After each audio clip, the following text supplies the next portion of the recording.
I didn't come here to make friends. Let's start the show. There is no God and we're all gonna die. There is no God and we're all gonna die. There is no God and we're all gonna die. There is no God, there's just you and I.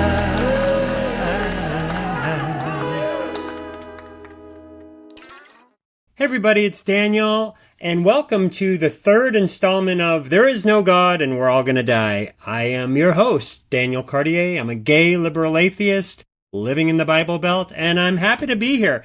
First things first, I'm not here to make friends. So my partner Corey has this big wish that he wants to be on a reality show just so he can be the character that says that, because there's always that character on every reality show, the one that pushes everybody's buttons and starts all the drama. And at some point along the way, they usually say, I didn't come here to make friends. And so Corey really wants to be that character. And actually, Corey could probably pull it off because even according to him, he can be a very judgmental bitch. His words, not mine.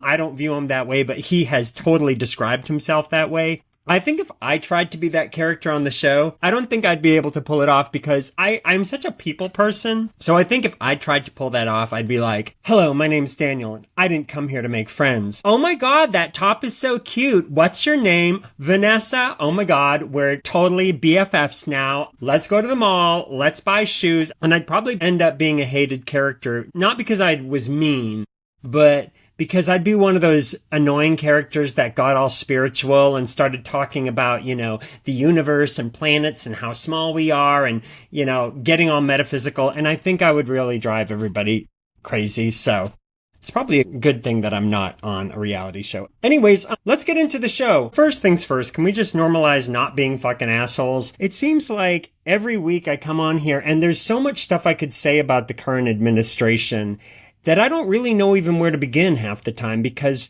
whether it's alligator Alcatraz and putting people in these basically dog kennels down in the middle of the Everglades, and a lot of them are people who've never done anything wrong. They just happened to come to America because they wanted a better life, and so they need to be put in these cages, and then these gross, awful, disgusting people are going and taking selfies with the alligator Alcatraz signs, and they all look like all the people who are taking the selfies against these alligator Alcatraz signs. They all look like the stereotypical woman who can I speak to the manager? Like those type of people. Yeah, it's just really disgusting. So that's all going on. And then the whole thing with Stephen Colbert and Donald Trump, suing CBS over the 60-minute interview with Kamala Harris, where he said that they made her look competent. And that was his problem. Even though he, quote unquote, won the election, I think maybe Elon Musk helped him. That's just me. That's me being a conspiracy theorist. I openly admit that. I can totally fall down that rabbit hole if you give me a chance. I wonder if he actually did win. I wonder that all the time. But that's another topic for another day. I will just say that Elon Musk, he owns a huge technology company. A bunch of them, and yeah, I don't know. But anyways, Donald Trump won, as far as we know, and still he has to go and bitch about this fucking 60-minute interview that happened before the election where he said the way they edited it made Kamala Harris look competent. And it's like, dude, you're fucking president. Who gives a shit? Well, the reason why he cares, it's so corrupt, is that he knew that CBS had this upcoming deal that was worth billions of dollars with, I think it's called Skylink Media or Sky Flame Media, some friggin' big thing. And so they wanted to make sure that got approved. And so it behooved them to settle this stupid lawsuit. And then Stephen Colbert got on his show and he was like, yeah, that's bullshit. It's basically payola. It's like the biggest bribe in American history. And so CBS canceled his show. And Donald Trump was never a big fan of Stephen Colbert because Stephen Colbert was very judgmental, rightfully so, of Trump. And that may not seem like a big deal. Like if you're a MAGA supporter and you probably don't like Stephen Colbert anyways, you probably are thinking, well, what's the big deal? Well, I'll tell you what the big deal is. It sets a really scary precedent. It's basically saying that if Donald Trump has a problem with the way anything's reported, whether it's a 60-minute interview or something on any of the other networks, he's basically now in the editing chair. Like he's become like one of the people in the editing room saying, I'm going to dictate how the news is reported. And if I don't like it, I can create a bogus lawsuit and $16 million, that may not seem like a lot of money in the land of Donald Trump. I'll tell you, for a normal person like you or me, that's more money than they will probably ever see in their life. So isn't that sad that somebody like Donald Trump, who's already worth billions of dollars, just got 16 million more dollars from a network? For what? Because he didn't like the way a interview was edited. Think about that. He made more money than most people make in their entire lives just by bitching about an interview. And it was an interview that did not even affect the outcome of the fucking election. Dude, you're still in the fucking White House. So I think it's pretty sad.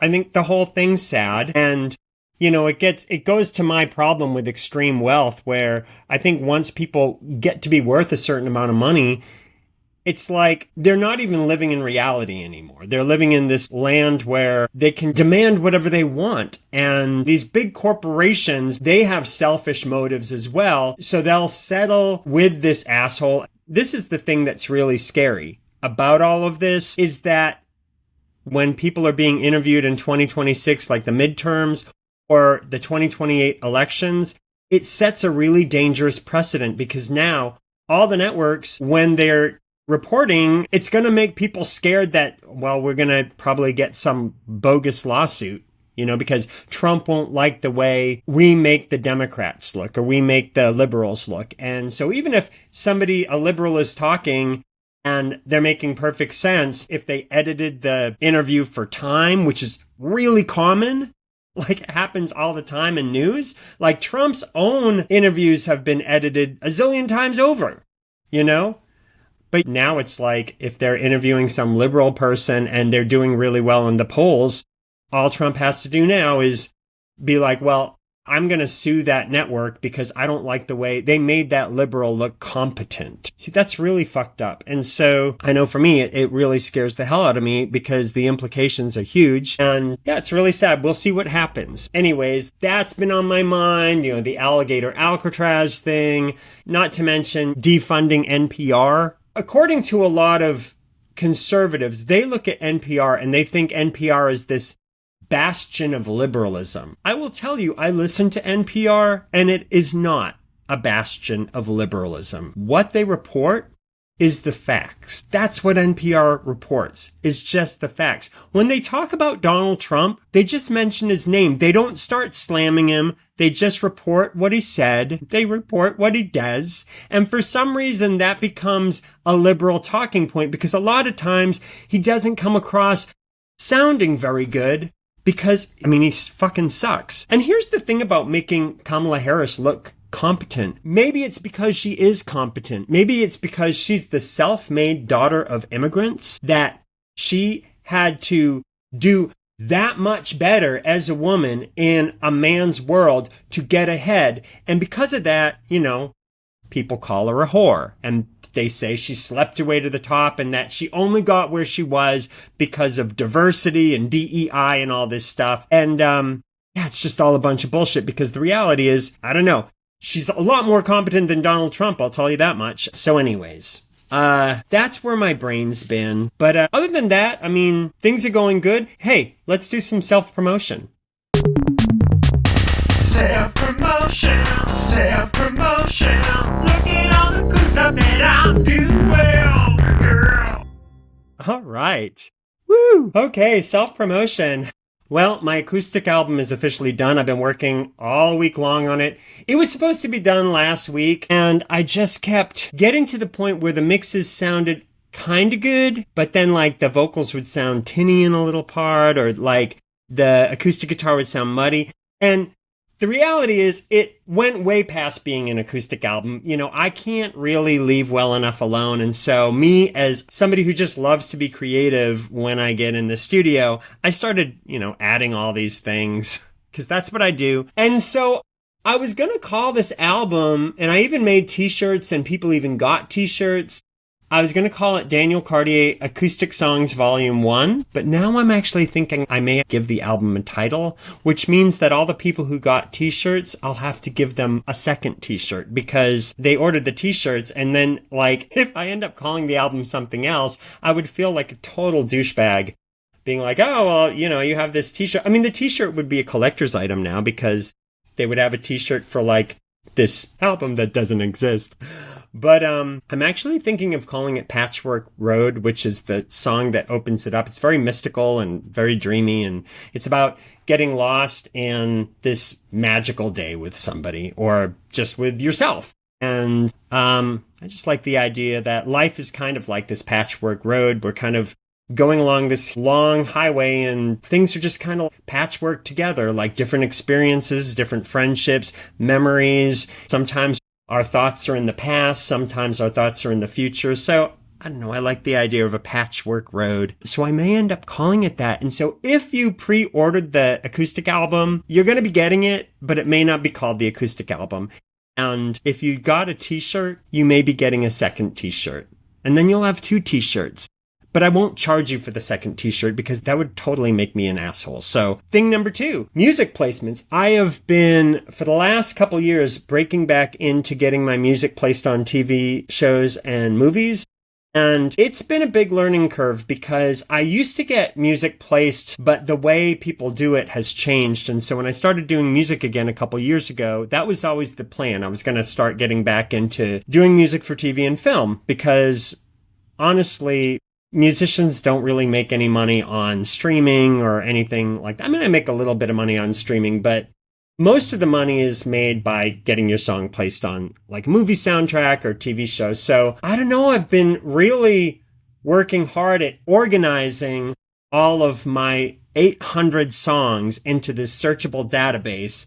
And so at some point this summer, I'm going to have this searchable database of all my music, and it'll be searchable by genre and by theme and by lyrical content. So if you're a music supervisor, I know it's a long shot, but if you happen to be, hit me up. Contact form on my website, danielcartier.com, and I can send you some music, and maybe you can use it in your show. Oh, and also if you want me to come speak at your college or anything, you can hit me up on the contact form about that. I love public speaking. And lastly, if you want to call into this show and leave me a voicemail that I can respond to, speakpipe.com/there is no God and we're all gonna die. Speakpipe, like a pipe you hit somebody over the head with, .com/there is no God, and we're all gonna, Gonna, die. That's where you go to leave me a voicemail, and then I might play your voicemail on the show and respond to it. You can ask me a question, you can tell me you hate me and that you hate the fact that I'm a gay liberal atheist, you can tell me you love me, you can, I don't know, just talk about your life. You can even ask advice, like if you're having girlfriend or boyfriend problems or you're questioning your existence. I'm not a trained professional, but I'll give you some advice. It might not be good advice. So that's where you go. Speakpipe/there is no God and we're all gonna die. And you might end up on the show. Okay, now it's time for I'm kind of a douchebag when I'm dealing with assholes. I'm kind of a douchebag when I'm dealing with assholes. Kind of a douchebag when I'm dealing with assholes. I'm kind of a douchebag when I'm dealing with assholes. Yeah. Woo! Yeah, okay, so there's always a bunch of assholes in the world. The world will never stop producing assholes, unfortunately. Every week I choose a different asshole, and I'm kind of a douchebag to them, but I do it with love because I don't hate anybody. But I certainly am annoyed with a lot of people. And so when I'm annoyed with somebody, I can be kind of a douchebag. So here I go. The asshole of the week is named Mike Johnson. So he was giving some sermon at some youth camp, and he asked them what the activities they had done that day. And in passing said, "Did you all do any soccer?" And apparently they had not. Soccer was not one of the activities. And he was like, well, that's really good because soccer is for queers. And then he started mincing around and basically saying that any sport where a guy wears shorts and he runs around kicking balls is queer and it's gay, and that here in America we play football. So I just wanted to say something to this guy. Mike, first of all, you're talking to a bunch of kids, and some of those kids might actually be gay. I know this because I've met a lot of kids who grew up in the church, and they even went to camps. And so what you're basically telling them is that who they are, and they're probably in the closet because they probably come from super religious households, and they're probably horrified knowing that there's feelings that they have inside that they can't really put a label on, or maybe they can put a label on it, but the label horrifies them. And so then they go to camp, and they're at camp, and suddenly they're faced with the pastor basically prancing around, making fun of gay people, using terms like faggot and queer, and saying that an entire sport, which if you saw this guy, I would wish him luck on a soccer field, because all the soccer matches I've seen are pretty rough. So I don't know what type of soccer he's talking about, but the thing that bothers me is that I'm always thinking about the audience and who might be in the audience. And so I'm sure for a lot of the kids there, if they were quote unquote straight, then maybe that didn't bother them. But that's kind of troubling too, because what you are also teaching the kids who aren't gay, what you're teaching them is, hey, I'm the pastor and I'm using bullying language. I'm supposed to be here teaching you how to be a member of society.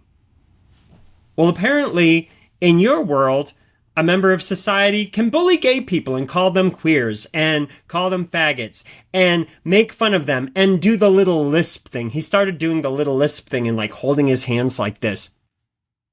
Dude, honestly, I hope all your kids, if you have kids, I hope they all turn out gay. So then you have to deal with learning how to accept them. That's my hope. And maybe that's a douchebag thing for me to wish for, but that's what I wish for. I wish for all your kids to be gay.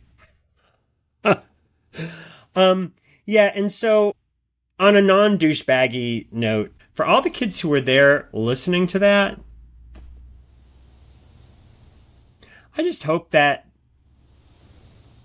they reach a point in life where they realize this guy mincing around on stage and making fun of the queers and saying that soccer is queer and that people who like it are queer. I hope they reach a point in life where they can look back and realize that he was just a sad, pathetic man. Just a sad, pathetic, small-minded, low-vibrational fucking asshole. I hope they reach that point.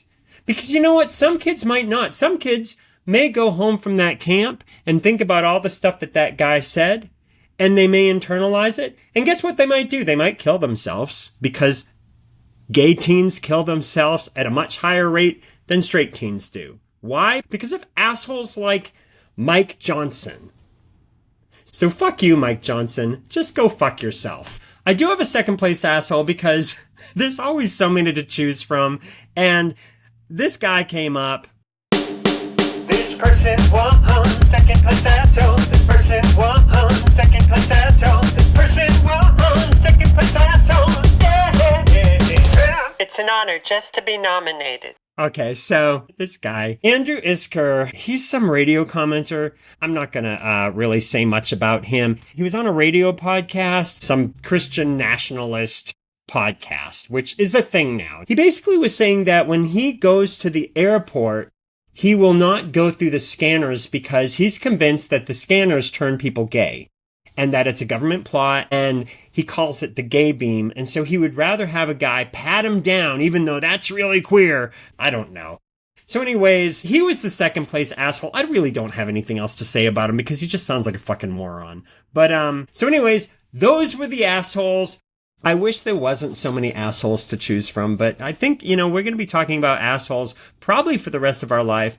My whole point in doing this part of the podcast is not to be mean. I was one of those kids who internalized all the homophobia and the hatred, and I kept my head down, and I saw bullies bullying other kids in high school, and I was one of those people who acted like I didn't see anything. I didn't want to call attention to myself.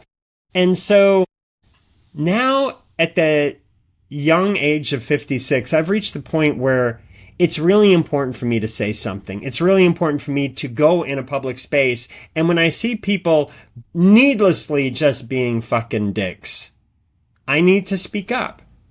I mean, I don't think any of those kids who were at the sermon where he was saying that soccer was queer, I don't think any of them are going to watch this podcast, but maybe some gay teenager somewhere will watch this podcast. And if they do, I want them to know, hey, a guy like Mike Johnson, don't pay any attention to him.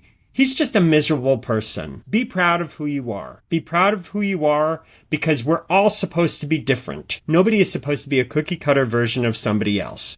There are going to be straight people. There's going to be gay people. There's going to be bisexual people. There's going to be transgender people. There's going to be non-binary people. There's going to be cisgender people. There's going to be black people, white people. There's going to be people all across the color spectrum. Short people, tall people, young people, old people. I mean, the ways that we are different, to me, that's what makes life amazing. But I guess to somebody like Mike Johnson, yeah, he just wants everybody to be like him. And that's pretty sad. Very small-minded. But anyways, let's go on to 10 things. 10 things. 10 things. 10 totally random things. Every week, I list off 10 things that I just find intriguing. They're not all connected. There is no plot to this. It's just totally random. 10 things that are on my mind. Thing number 1. A year ago, this month, Kamala Harris announced that she was running for president. I just want to take a moment to just honor the fact that she tried to run for president in a country where racism and sexism are still a big problem. I thought she was an amazing candidate, but unfortunately, America is still dealing with a huge toxic masculinity problem. So hopefully someday, if a mixed race woman, a daughter of immigrants, self-made, runs for president, she won't have to deal with bullshit talking points from the right about DEI programs or calling her a whore. I can't tell you how many times I saw her being called a whore last summer by a lot of people who live right around here. And it was very upsetting. Apparently, you can't be a successful woman in this country unless you slept your way to the top. And, you know, the idea that a woman could actually just, like, accomplish things is so far beyond the scope of what some people are willing to accept, that they're just more comfortable voting for a sexual predator, a fucking rapist, a friend of Jeffrey Epstein's, than voting for a prosecutor who would prosecute people like that. It's just really sad. It's really sad, and it's a huge missed opportunity. And now we have another 3.5 years of the bullshit that we're dealing with right now. And Donald Trump's already kind of alluded to the fact that he thinks there's ways he could run for a third term. And you know what? They're going to try to see how they can make that happen. Mark my word. Thing number 2, it's okay to say I fucked up. This goes to all my friends who are Donald Trump supporters. I'm going to get really serious now. If any of you ever want to say, Daniel, I know that I've been really pro-Trump and I've been MAGA this and MAGA that, and every word he says, I've been clinging to it like a life preserver in a storm, but I've taken a step back and I've looked at all the bullshit that he's done, and I'm realizing I fucked up. I realized that I chose wrong. I'm realizing that Donald Trump is actually a complete and total failure. I would have so much respect for you. I really would. If a MAGA supporter came to me and they finally admitted that he sucks, they finally admitted what the rest of the world already knows, that he's just a horrible human being. He is just so corrupt. He lies every time he opens his mouth. If a MAGA supporter came to me and finally said, you know what, I get it, and I was wrong, my vote was wrong, I would give them a big hug. I would give them a big hug and I'd be like, you know what? Ancient history. Come on over, join our party, let's fix this fucking country. You and I together. Because I don't hate MAGA supporters. I don't. As a matter of fact, I feel sorry that they're getting such shitty information from places like Fox News and all these other like right-wing talking points that are just so misconstrued. And my wish is that they get better information. That's why I remain friends with people, so they at least have one liberal voice in their life. So anyways, If you ever want to say, I fucked up, it's okay. Thing number 3, the observable universe is estimated to contain 2 trillion galaxies. I just wanted to point that out because we're just so caught up in our lives and we're so caught up in the petty little dramas that happen throughout the day and throughout our personal lives or even in politics or religion. Everything that we're dealing with on this planet right now, even global politics, we're so small. We're so small. And when I think about that, it's actually comforting because it puts things in perspective. Over 2 trillion galaxies in our observable universe. And thing number 4, each galaxy, including our own Milky Way, is estimated to contain billions to hundreds of billions of stars. So you think about our solar system. In our solar system, we have, the sun, and then we have the planets that go around it. And I think I said last week that you could fit 1.3 million Earths in the sun. Well, in the Milky Way galaxy, there's billions and billions and billions of suns. Some of them are much bigger than our sun. And that's just in our galaxy. And then there's trillions of galaxies in our observable universe. They're saying that in the observable universe, there are more planets than grains of sand on the Earth. Like, that's just mind-boggling. So, I don't know, if you're dealing with a problem right now, that's just a bunch of vastness for you to consider. And I know for me, it actually gives me a lot of comfort because it puts my problems in perspective. So I'm just going to leave that there. Thing number 5, and this also has to do with the planet. We're not destroying the planet. We are destroying the planet for ourselves, but the planet's going to be around here long after we're gone. Human beings have been here for, 200,000 or 300,000 years, a drop in the bucket. And we are definitely affecting the planet. We are definitely heating up the climate and doing all sorts of things to the rainforests. And, it's just the list of things we're doing to hurt the planet are endless. But the planet is much stronger than we are. And I think the people who don't believe in climate change and it's all just about making money and like, how can we rape and pillage the planet? I don't think they actually care about destroying the planet. I think that some people are just so selfish that, well, I'm alive right now, and so what can I get out of this world? Like, drill, baby, drill, and, who gives a shit about wildlife? Anyways, the planet, mankind could literally go out of its way to quote-unquote destroy the planet. We could set off all our nuclear bombs and kill everything, like wipe out life as we know it. The whole entire world decimated by nuclear weapons. Do you know what the Earth would do if we did that? It would just keep spinning. Just keep spinning around, spinning around, spinning around, spinning around. And I don't know, like a couple 100 million years from now, there'd be other life forms here that grew out of that.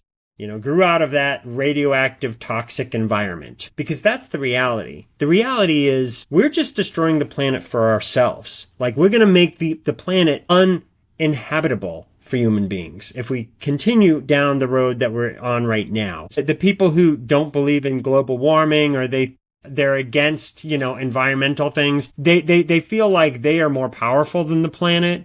And when you talk about the planet, it seems like this liberal namby-pamby thing to talk about, even though it's like way more powerful than any of us. When you say you're destroying the planet, it's like you're talking about something that they don't care about. So when you rebrand it and you say, we're destroying the planet for us, suddenly it's about them. I don't know. Lately, I've been saying it that way. We're destroying the planet for us. Anyways, food for thought. Thing number 6, and this might surprise people, I do pray. I know I'm an atheist, but I do pray. I don't pray to a God because I don't believe in God, but I do believe in the moment that I'm in. So basically, when I pray, what I'm doing is I'm actually just talking to the moment that I'm in, and I'm setting my intentions. For me, sometimes there's really amazing prayers. I just keep the God part out of it. For instance, like the Serenity Prayer, grant me the serenity to accept the things I cannot change, courage to change the things I can, and the wisdom to know the difference. That's great advice for anybody. I mean, I've broken that prayer down before, and it's a very powerful prayer. I don't believe that there's a God listening or anything. 2 of my favorite prayers are the St. Francis Prayer and the Serenity Prayer. And the reason why is because I don't talk, the God part doesn't mean anything to me, but the words in that, like, where there's hatred, let me bring love. Where there's wrong, let me bring the spirit of forgiveness. Where there's discord, let me bring harmony. Where there's error, let me bring truth. Where there's doubt, let me bring faith. Where there's despair, let me bring hope. Where there's shadows, let me bring light. Where there's sadness, let me bring joy. I grant that I may seek to comfort rather than be comforted, to understand rather than be understood, to love than to be loved. For it's by self-forgetting that one finds, it's by forgiving that one is forgiven. What it's basically saying, it's just talking about concepts. It's principles. If there's a situation that is full of despair, can I bring hope to that situation? As an atheist, yes, I feel I still can. If there's hope that I can offer a situation, of course, I'm going to offer hope. If there's hatred somewhere, can I bring love? I mean, I talk all the time about how I love everybody. Even these crazy MAGA supporters that I choose to love them because it doesn't make any sense for me to hate them because it's not going to solve anything. A lot of times I get angry, but what I've come to realize, and here, thing number 7, there's a difference between anger and hatred. And I just came up with that. That wasn't even on my list, but I just made that up right now. But I'm going to put it on the list. There's a difference between anger and hatred. I can be angry at you, but I don't need to hate you. I think nowadays we are so hell-bent on hating anything that we disagree with or hating anything that gets us angry. That's so unhealthy. I can find your views completely horrific and offensive, but I don't need to hate you. I can still send you love and hope that you see the light. Hope that something resonates with you and maybe something that you were vastly against. Like, for instance, a great example. I'm a big old card-carrying homosexual. I have had people living down south say, you know what? Before I met you, I did not like gay people. Now that I've met you and got to know you, I love gay people now. I have had that happen. Now imagine if I had just cut those people out of my life. They wouldn't have had the opportunity to change their views on gay people. So I take that attitude and I bring it into the rest of my life as well. I don't do it perfectly. As I've shared before, after the election, I was extremely pissed off and I was unfriending people and blocking people and I threw a chair across the room and I was so pissed off at America for allowing Donald Trump to get back into the White House.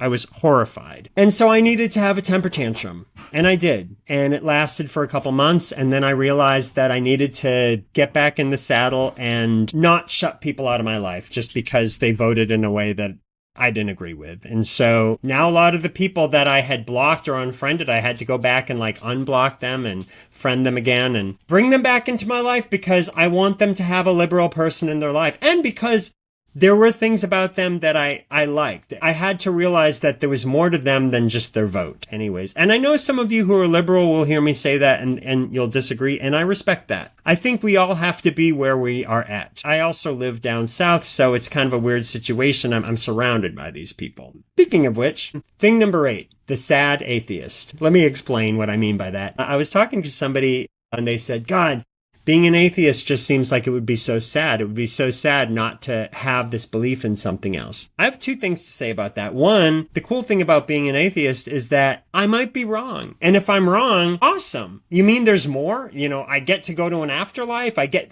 to have this special friend in the sky that is there and watching over me. That's great. Sign me up for that. My brain doesn't work that way. But thing number 2 about that is it's not really sad to be an atheist because it's actually, for me, at least, and this is just me talking personally, to think that there's some universal thing rewarding some people and not rewarding other people. To me, that actually seems more cruel. So I don't know. I get more comfort just thinking that it's random and that every moment of every day I can show up to every moment and do my best. And sometimes things work out great. And they do. And then sometimes I'm disappointed. They don't work out. And it's okay. It just means that I will show up again and I'll try again. And to me, that just makes more sense. So it's not a sad existence. It really is not. But thank you for being concerned. Thing number 9. Can we normalize being disgusted at billionaires? Just normalize that. I'm just going to read off some facts that I found on Google. The world's 2,000 wealthiest individuals possess a combined net worth of trillions of dollars, according to a Yahoo Finance article. Their wealth is so vast that it surpasses the combined wealth of almost 5 billion people. Specifically, the top 1% of the global population holds more than twice the wealth of 6.9 billion people. This concentration of wealth is further highlighted by the fact that the 22 richest men possess more wealth than all the women in Africa. So, the reason why I bring that up is because I'm an atheist, but I think me being disgusted at that type of wealth is very spiritual. And what's weird to me is that the people who are, shaking their pom-poms and thinking that it's great that we have these billionaires are usually really religious people. And so I don't get that. I don't get how that would be considered something that a religious person would think was good. I mean, think of all the problems we could solve if there was a cutoff on how much somebody could be worth. I view extreme wealth the same way I view anything like drug addiction or alcoholism or, people who will never be thin enough. It's just like people who are just so broken inside and they have such this huge hole inside that they need to fill it with billions and billions and billions of dollars. And it's never going to be enough money. It's never going to be enough.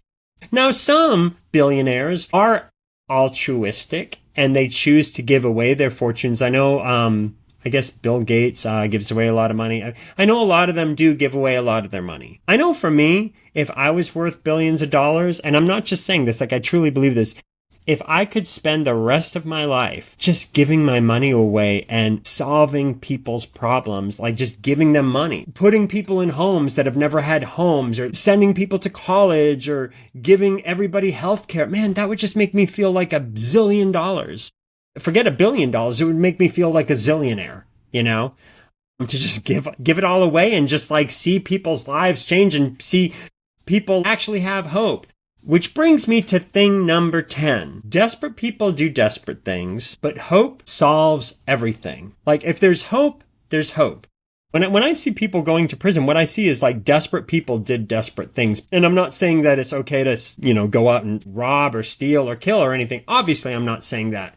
But what I'm saying is that when people find themselves in a place where they are going to do desperate things in order to get ahead, well, they're coming from a desperate starting off point. And we don't do anything by cutting social programs, cutting food stamps, making it harder and harder and harder for an average person to just get through life. So what are people going to do when they run out of money? But yet we're giving more tax breaks to billionaires. Like what are normal people going to be doing when they run out of money? They don't have money to eat. They're saying right now, because of Medicaid being cut, like the cost that people are going to have to like have health insurance, it's just going to get harder and harder and harder to just be like just an average person surviving. And so I worry, what type of decisions are people going to be faced with? And we're going to see a rise in crime, I think, because when it comes down to like, I don't have any money to eat, that's the type of thing I'm talking about. And so, I don't know, this is kind of a bummer. I'm going to do thing number 11. Thing number 11, because this was kind of like a real bummer top 10. Thing number 11, every moment we show up to is a moment where we can choose to be part of the solution. Me doing this podcast, I don't think it's going to change anything, but at least I'm one more person shouting out into the void, and maybe it will ricochet around somewhere and the message will end up where it needs to go. I don't know. All I can do is show up and do my part. And so doing this podcast, because I live out in the middle of nowhere, this is my way of communicating with the world and just letting the world know like, hey, this is what I think. And, I think we all have our voices. And it's our job to use our voices, and it's our job to be part of the change we want to see in the world. And so, I don't know, that's why I do this. And I love you all. So that was a bunch of talking out of me. Let's hear from other people. Let's hear some voicemails. Let's listen to some voicemails. Let's listen to some voicemails. Let's listen to some voicemails. Yeah. Okay. Hey, Daniel. Please speak to your experience and how you've come to understand that in all life there is struggle. Well, thanks for calling in. Speak to my experience that in all life there is struggle. I think the best way I can answer that, because that's such a loaded question, in all life there's struggle. Yes, life is not fair. It's not that it's fair or it's unfair. Life is just life. Life is going to happen. I think life is very impartial to what's going on with us. I think that we, as human beings, because we have this really incredible brain that we were born with, it really bothers us to just think that, it's all just random. And so we place a lot of meaning on things.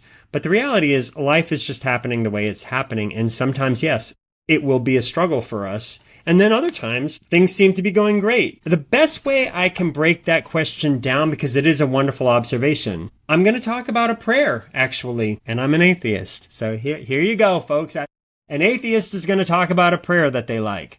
I know I mentioned the St. Francis prayer. Another prayer that I absolutely love is the Serenity Prayer, because I think it actually puts the subject of struggle in perspective. Now, I'm not going to do the God part because I don't believe in God, but when I pray, I just pray to the moment. Like, I pray to whatever moment I'm in, because the moment is real. Like, every moment is real. So I know that I'm in that moment. So I speak to the moment and I ask the moment, grant me the serenity to accept the things I cannot change, the courage to change the things I can, and the wisdom to know the difference. The first time I tried to get sober was way back in 1989. And so I was trying to get sober for 30 years. Like, I kept relapsing, and like for 3 decades, like I was going in and out. I went to a zillion AA meetings. And if you've never been to an AA meeting before, they start off every AA meeting pretty much with that prayer.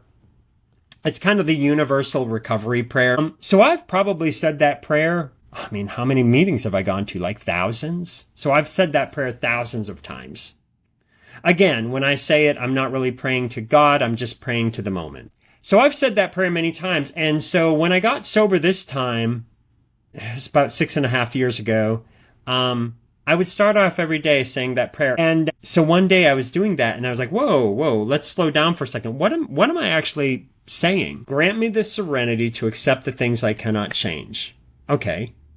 So I got out a notebook and I started listing off all the things I could not change. And man, I was pages and pages and pages. Turns out there's a lot of things I am powerless over. I'm powerless over the past because it's already happened. I'm powerless over the future because it's not real. It will always be the future. It'll always be out of my reach. I'm powerless of what other people think of me. Some people, I can be super nice to them and they'll still not like me. I'm powerless over, what's happening in other parts of the world. I'm powerless over what's happening in other areas of the universe. I'm powerless even over simple things like my thoughts. Like that thing, don't think about elephants for the next minute. And so what are you going to think about? Elephants. So it turns out like I can't even control my thoughts. Like they're going to happen, like, whether I like it or not. Powerless over outcomes. I can work really hard to try to get people to think a certain way or to affect this or affect that or make this happen. And sometimes it works out and then sometimes it doesn't. It turns out I'm powerless over outcomes. I just kept going on and powerless over the weather, powerless over, seasons changing. I mean, just like it was just endless things. Powerless over life and death. People are going to die. My dogs are going to pass away when they reach a certain age. Like all this stuff. So when I was done listing off things that I could not change, then I looked at courage to change the things I can. And I was like, okay, well, what can I change? It seems like I can't change anything. And I had to think for a long time about it because I truly could not think of anything that I actually could change. And I finally came up with one thing. And then later on, somebody told me a second thing as well. What I came up with was I can change my response to what's happening right here, right now. What I mean by that is my actions, my action at any given moment. I do have power over that. So every moment that I arrive at, I basically have power over my actions. That's basically it. And my response to life. Life will be life, and I have power over my response to it. How am I going to respond to life? And then somebody else told me, and he has since passed away, really amazing guy, very conservative guy that I became friends with down here. We still were able to strike up a friendship and joke around about our differences. This guy, Dudley, he pointed out that I could also change my attitude because there's a difference between your attitude is not your mood. Like I think people sometimes get confused and they think your attitude is your mood. No, I can be in a horrible mood, but I can still have a good attitude. My attitude is my angle of approach. I can be dealing with tons of hardship. I can be frustrated. I can still have a good attitude. I can still do I have an attitude of willingness? Am I willing to show up and try to do my part? So when I think about hardship, and I love that question. I just keep thinking about that serenity prayer that there is going to be hardship. There's going to be so much hardship. And trust me, as somebody who's been through all the stuff that I've been through and have seen all the stuff other people are going through or have gone through, absolutely. Life is full of suffering. But every moment of every moment is a moment that I can show up and try to at least be the love I want to see in the world, the change I want to see in the world, and I can choose to take the actions that I wish I saw more of in the world. And whether or not it's effective or not, it's not up to me. It's going to play out the way it plays out. And if I can accept that and still continue to show up, I'm probably still going to have an okay existence, you know? And sometimes a beautiful existence, and sometimes I'll still be frustrated because things will still be horrible. And that's just part of life. Anyways, thank you so much for that question. That was a great question. Let's see what else. Daniel, That was Big rude. Gay Ed from Michigan, a repeat offender here. You know, today I'm feeling a lot of emotional stuff, overwhelmed, and kind of losing faith in humanity. I feel a little bit worn down from what's going on in our country and in the world, and with all the hate and fear and anxiety.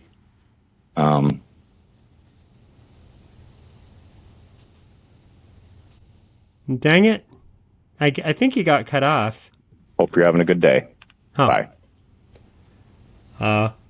Ed, well, first of all, I didn't hear all your message. I think it got cut off halfway through, but I understand what you're saying. And you know I absolutely love you, and I'm sorry that you've been struggling. Trust me, I'm right there with you. I get very frustrated, which is why I'm doing this podcast. This podcast is a way for me to get a lot of my frustration out because, like you, I walk around all day long trying to be a good person, but then I see all this corruption going on. And yes, it can be a lot to absorb. I think I'm going to go back to what I said to the gentleman who called before you. I think it comes down to that serenity prayer. And again, I say this as an atheist, but the message behind that, which is that so much of this I'm not going to have any power over, but I do have agency over my actions and my response to it. And so every day I feel like it's a challenge to show up and still be part of the love, still be part of the communion with every moment. And it's very hard to do. I get it. Listen, I am always sending you love. For some of you who don't know, I actually know who Big Gay Ed is. He's a wonderful person. He's a lovely man. He is just such a beautiful soul. And so I'm always sending you love, even when you're feeling frustrated, even when you're feeling like you just want to throw furniture across the room and break everything in your house because you can't believe how corrupt the whole system is. I just want you to know you are not alone feeling that way. And I think it's important for us to voice our frustration. I like to know that other people are just as frustrated as me. And it makes me feel like not such a freak of nature. I told people that when Donald Trump got elected, I threw a chair across the room. I literally was throwing furniture across the room of my house. My poor dogs hid from me because they were like, why is my owner throwing furniture across the room? And then I had to go and give them a ton of love and reassure them that I was not mad at them. I think that it's very important for us to find community with each other. And I think over the next 3.5 years, we have the midterms in 2026. We can't lose sight of how important those are. And then we have 2028. And then we have all the little local elections, which are so important. And we have our voices. We have to keep speaking up and speaking up and speaking up. And yes, it gets exhausting, but we have to just keep showing up. Or we can just choose to sometimes self-care. And I think self-care is very important too. And sometimes the best thing we can do is to retreat and give our mind a rest from all of it and then come back so we can be more powerful. So I think that it's kind of a mixture of showing up and being the voices that we want to hear in the world, but then also taking some time every once in a while to care for ourselves, because self-care right now is really important too. Anyways, I love you. I hope that helped. I don't know. Maybe it did. Maybe it didn't. But I do love you. Let's see. Hey, Daniel. This is Matt. your best friend, and so I'm calling for a question for your podcast. My question is, since I am a Christian, self-avowed Christian, and one of your best friend, I would like to pose a question: what is an atheist view on Christians in general and how they view us? Thank you. Bye. Oh, that was my best friend in the whole world, Matt. And I've alluded to him before that, my best friend is a Christian. He is. He's actually a deacon at a church. And he called up and he asked a question. I think that's so awesome. And I love this question. And I know it's a question that it's a very loaded question. So what do atheists think of Christians? Okay, so this is my Christian friend asking me, what do atheists think of Christians? Because I think there's a misconception that all atheists think religious people are stupid, or all atheists think that religious people just have rocks in their heads. I'm not one of those people. I love everybody. I said during my first podcast, the whole point of me doing this podcast was not to change anybody's religious beliefs. Like, I'm not interested in doing that. I have friends who believe in all sorts of things. That's their business. My problem with religious people are when people take their chosen religion and they use it to shove their views onto other people and affect other people's lives. For instance, gay marriage is a perfect example of that, where marriage should be between a man and a woman because it says so in the Bible. And so now we're going to make it impossible for gays to get married. That's a perfect example of religion going where it shouldn't go. But as far as what I think of Christians, part of me is jealous. I mean, part of me wishes that I had that type of faith. It would be nice. I get it. I get why people would want to believe that there's something else after this life. The idea of that is so awesome. Oh God, I get to go somewhere else. I get to go to heaven. I don't believe that that's what happens, but if I do a zillion of these podcasts, I will say this a zillion times. I hope I'm wrong. I hope I'm wrong. It would be so awesome if I was wrong, if there was more than just, I die and it's lights out.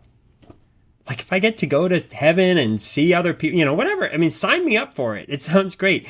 And if there was some deity up in the sky and they actually are watching over me, I mean, that part I kind of struggle with, but I can understand why it's comforting as well. I mean, I explained earlier in the podcast why I actually take more comfort in there not being a deity in the sky, because then it's just the randomness of life actually seems more fair to me.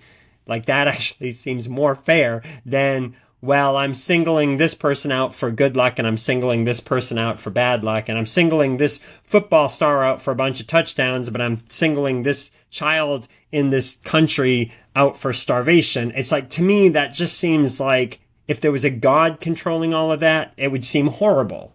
So I take more comfort in the fact that it's just life happening. But I don't think that religious people are stupid, and I don't hate religious people. I think it just comes down to that is one aspect of their life, but I can see the whole person. And so I know in your case, because you're my best friend, I know that you are one of the most open-minded people I've ever met. And you are somebody who loves to have their mind challenged. You are somebody who is very intrigued. You lead an examined life. And anybody who leads an examined life is somebody I'm going to find interesting, because I think that when you lead an examined life, you are constantly questioning things. You're constantly, you want to discover more about the world around you. And I know that you, as a Christian, we've talked at length about our different opinions. And I know that there's things I talk about, like when I start talking about infinity, or when I start talking about the cosmic timeline, I know you find a lot of it fascinating. And so for me, I'm grateful to be at a place in my life where I can be friends with people and have vastly different opinions about the great beyond, or if there is a great beyond or not a great beyond. So I hope that answered your question. I love you to death, and am always grateful for your friendship. And I don't know what I think about Christians, but I know what I think about my friend Matt. So yeah, I mean, I know that I have my BFF, and like, you know, it's like, who am I going to call up and quote movies to, you know? So, yeah, that's all I know. And so thank you for calling with that. Let's see, what else? Hey, Daniel. It's Ruben from Dixon, Tennessee. I know that dogs are like a huge part of your life. Yes. And so I was wondering if you could tell us about like your very first dog. Oh, Ruben, it's so nice to hear from you. Thank you. You had called up a couple weeks ago as well. That's very cool. A repeat caller.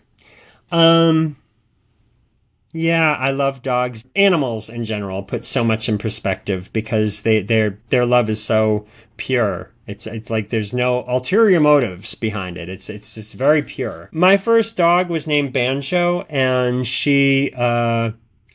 I was living out in Los Angeles, and I was doing the whole music industry thing, and I was dating some guy, and there was like a crazy homeless guy out on the street, and he had this puppy that he was selling.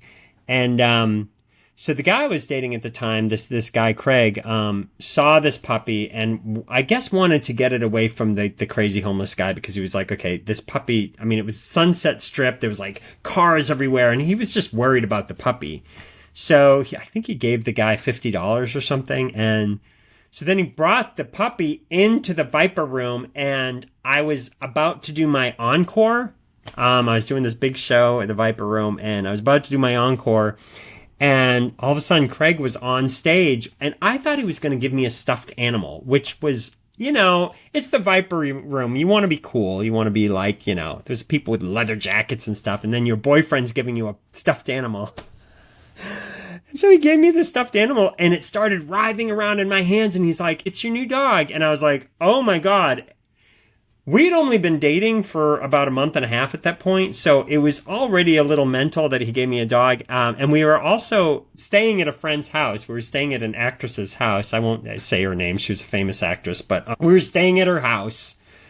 And so suddenly we were there with this puppy, and the puppy was chewing up all our furniture. And oh my God, it was such a crazy time. And so anyways, that ended up being my first dog, and she taught me so much about unconditional love. You know, all the things that a dog teaches us. She taught me all those lessons.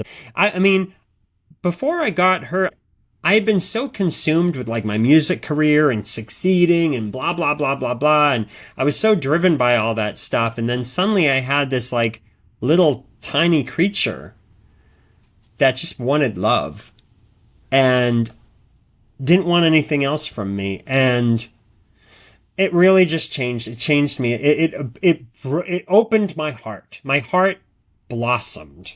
It's such a queer thing to say, but it did. My heart blossomed. And it forever changed me. And so she was my dog. She lived all over the country with me. She lived in Los Angeles. She lived in New York. She lived in Cape Cod. She lived in Nashville. She drove all over the country. And then I got a couple other dogs that were her siblings. And then in 2012, she lost the ability to walk. And so I was freaking out because I was like, oh my God, I'm going to have to put my dog down. And then I got her a doggy wheelchair. And then for a couple years, she was this little rock star. And she zipped around Nashville in her wheelchair. And she chased tennis balls in her wheelchair, and she actually even got her picture in the paper. She won Nashville's most popular dog, and they put her picture in the paper, and there's an article about her. And so then little kids like knew who she was. I mean, it was so cool. And she was an amazing dog, Banjo. And when she died, I was heartbroken. I've never cried so hard in my life. But, you know, that's one of the things that sucks about having a dog is that, you know, or a pet, you know, is that they don't live as long as we do. And it's one of life's cruelest jokes. It's going to give us this beautiful, beautiful, beautiful animal. And we know that, you know, even the tiniest puppy, we know it's going to get old. And at some point, it's going to be an old dog. And I just went through that with my dog Edison. I got him in 2014. And he was probably a couple years old at the time, and I was dating this guy. And then when we broke up, Edison came with me. And very recently, his health was declining, and all through April and May, it was all day by day, day by day. There were countless days where I was like, maybe today's the day, but then he would have a good day. Oh, it's just so hard. And then finally, we had to make that decision that all pet owners, a lot of them, I've never had a dog die at home. I've always had to make that decision, and it sucks. It sucks making that trip, like that, you're going on a car ride, but they're not going to come home. And so I always feel like I'm playing a joke on them. Like that bothers me. But anyways, Miss Banjo was an amazing dog. And so thank you for asking about her. I actually do have a Miss Banjo tattoo I can show you guys. This is, I don't know if you can see it. That's my Miss Banjo tattoo. I don't know if you can see it. I'll post a photo. But anyways. What else? Yeah. Hi, Daniel. This is you. As in, this is you calling yourself. And I just needed to ask you, why the hell are we doing this podcast? It seems like it takes you a ton of time, and you're freaked out that people are gonna, I don't know, find out where you live and burn crosses on your lawn or throw bricks through your window because, you're the evil atheist that's saying that there's no God. So you're opening yourself up to all this type of stuff. And so that puts me in danger, as you. So I'm kind of pissed off about that. And also, like, there's so many podcasts already. Like, do you really think people care? Like, what you think? I don't know. I'm just curious. And yeah, if you could get back to me and let me know, because I'm sitting around here inside you all the time, because I'm with you 24 hours a day, 7 days a week. I cannot get away from you. And I'm just wondering, like, why? That's what I'm wondering. I'm just wondering why we are doing this. This seems like a bunch of crazy making, but I don't know, like maybe you have some big master plan that this podcast, it's going to make us like money, or somehow it's going to like, bring you notoriety or something. Just fill me in, enlighten me. I'm finding it very interesting what you might have to say about this. Okay. Again, this is you calling yourself. Just want to know. Okay. Bye.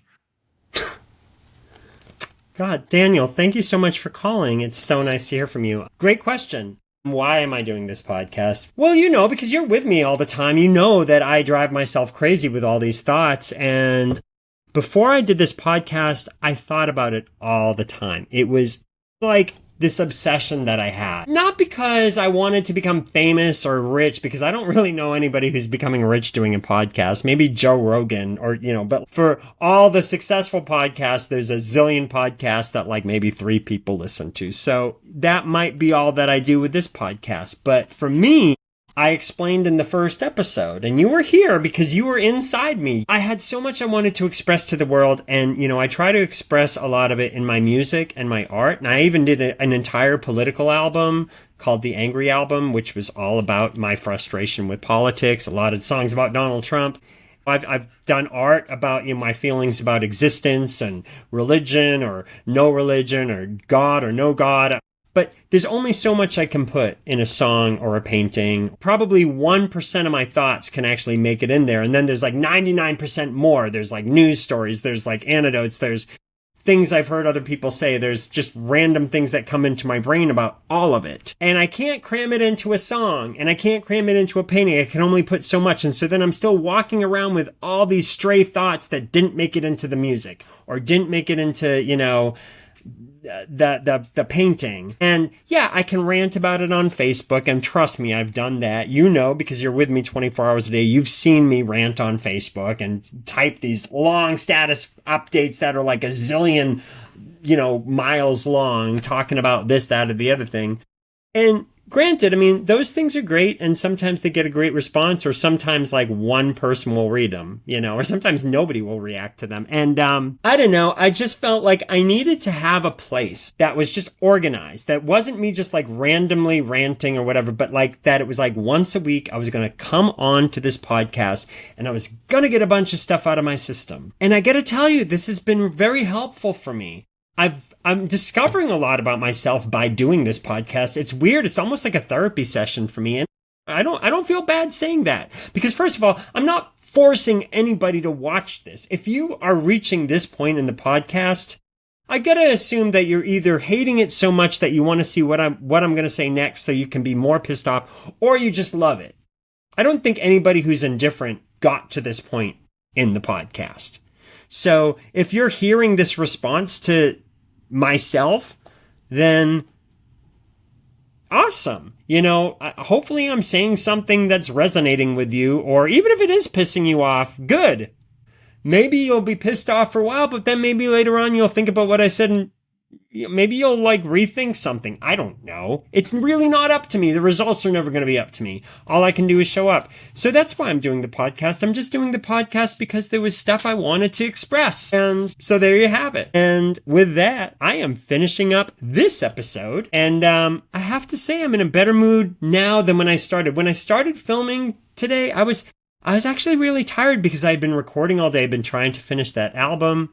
And I've been staring at a computer screen all day, mixing music. And then I was like, I gotta film the podcast now. So then I had to like get the lights out and do all this stuff, put the green screen up and yada, yada, bing, bang. But now it's like, I feel like, man, I just expressed a bunch of stuff. Awesome. So thank you for joining me. Again, if you want to call in and leave a question, please do. I don't want to be like hounding people or like begging them to call up and leave a voice message, but I would love to get your voice messages. Speakpipe.com/thereisnogod and we're all gonna die. Speakpipe.com/thereisnogod and we're all gonna die. Or you can just go to danielcartier.com and there's a button right on the home screen that will take you to speakpipe.com and you can leave a message. You can also check out all my art while you're there. And if you purchase any art, it all goes towards animal rescue and it goes towards the continued care of my dogs, the handicapped dogs that I take care of. And so join me next week. I will be here. Who knows what I'll be talking about, but I guarantee you whatever I talk about, it will be coming from the heart. Anyways, love you guys. And I'm wishing you a great week. All right.